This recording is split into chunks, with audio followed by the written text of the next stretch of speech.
What's up, guys? Dom here with Restricted America.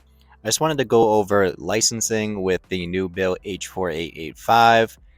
It's going to be quite a bit different than what it currently is. If this goes into effect, obviously, there's a lot of lawsuits going on. There's a lot of litigation. Hopefully, with all of that, that puts all of this to rest, and we don't actually have to go through with this.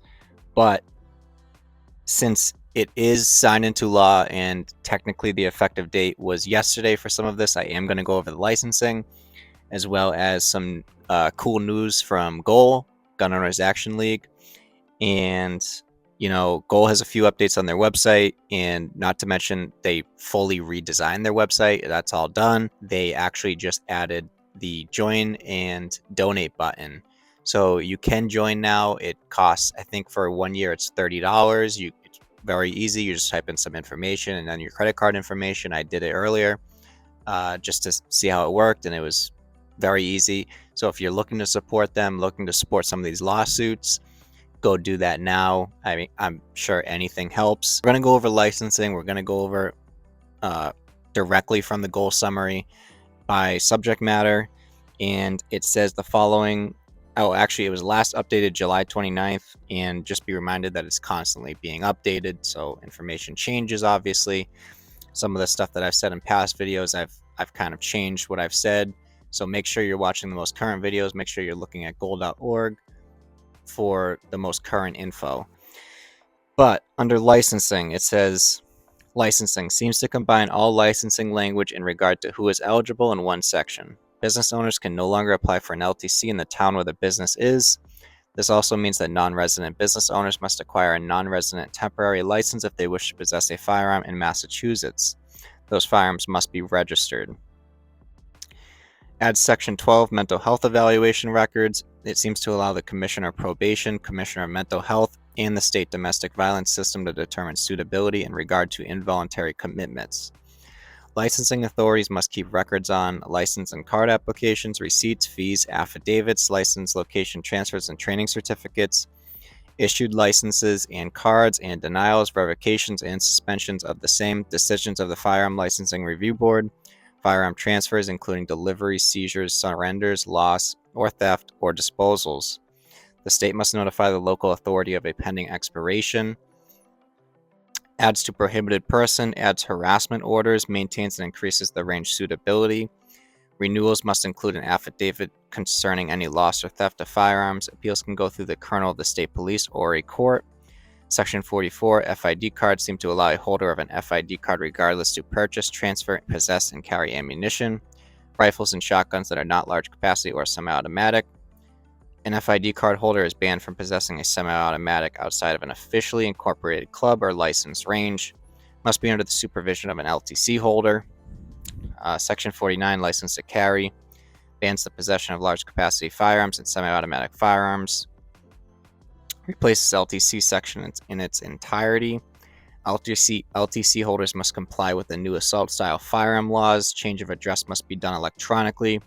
Machine gun license holders are banned from possessing newly defined automatic devices or automatic parts. We went over those kind of in another video.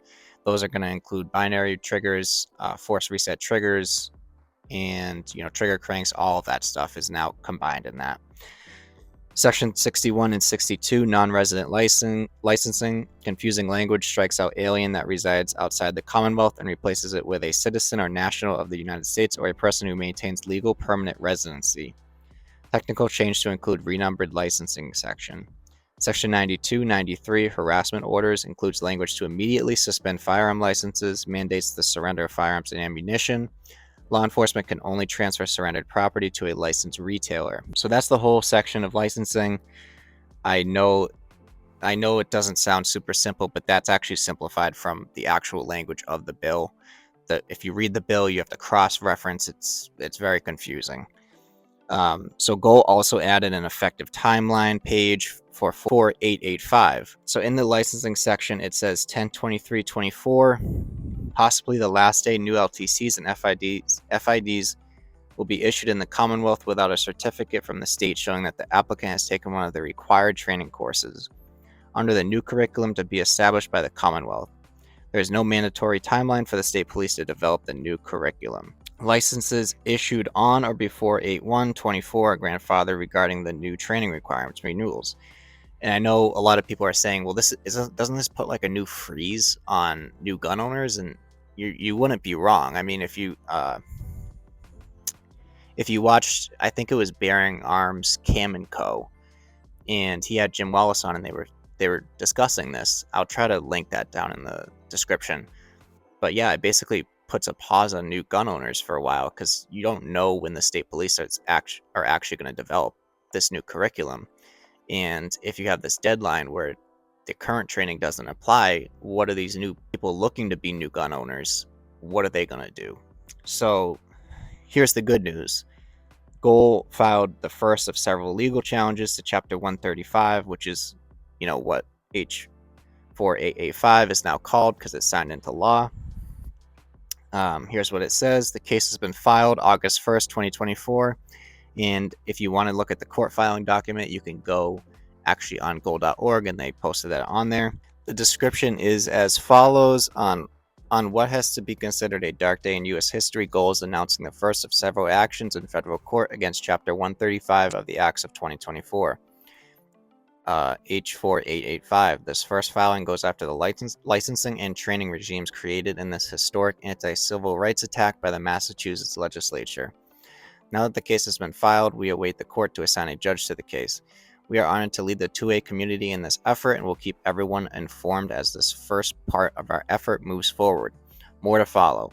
So that's great. They're moving quickly on this. I think they're moving more quickly than I thought they would. So this is good stuff. If you want to learn more, keep watching my channel. Go watch Toby Leary at Cape Gunworks. He covers all of this stuff. He's great. And most importantly, go check out G.O.A.L.org. They update stuff on their website all the time. If you enjoy this video, give it a thumbs up. If you have any questions or concerns, put them down in the comments. And most importantly, if you do not subscribe currently, make sure to do that now. Other than that, stay unrestricted, folks.